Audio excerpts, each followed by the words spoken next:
ഇന്നത്തെ വ്ളോഗ് എന്ന് വെച്ചാൽ ഒരു വാഴക്കൊല വ്ളോഗാണ്. രാവിലെ എണീച്ച് വന്ന ഉടനെ മുത്തശ്ശൻ എന്നോട് ഇങ്ങനെ പറഞ്ഞു. അത് കേട്ട ഉടനെ തന്നെ വാഴവെട്ടമുള്ള ആയുധം എടുത്തു. അങ്ങനെ നടക്കുമ്പോഴാണ് ഈ ഉറുമ്പുകളെ കണ്ടത്. ഈ ഉറുമ്പുകളെന്ന് വെച്ചാൽ ആ വാഴയുടെ സ്ഥിരം കസ്റ്റമേഴ്സാണ്. അങ്ങനെ എൻ്റെ അച്ഛൻ്റെ അരമണിക്കൂറിലെ ചർച്ചക്കൊടുവിൽ ഞങ്ങൾ വാഴവെട്ടം തീരുമാനിച്ചു.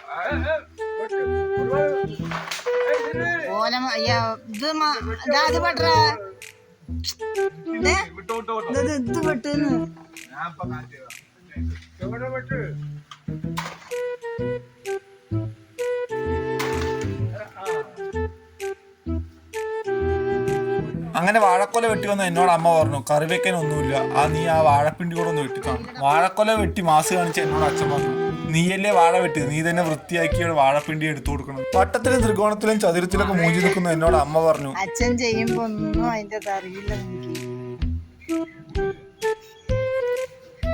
അങ്ങനെ ദീർഘകാലത്തെ പരിശ്രമത്തിനൊടുവിൽ എനിക്ക് വാഴപ്പിണ്ടി കിട്ടി.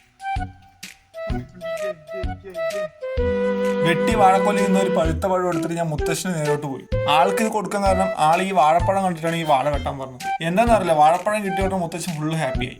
മുത്തശ്ശന്റെ ഹാപ്പിനെസ് കണ്ടുകൊണ്ട് തന്നെ ഈ വ്ളോഗ് അവസാനിപ്പിക്കുന്നത് ശുഭം.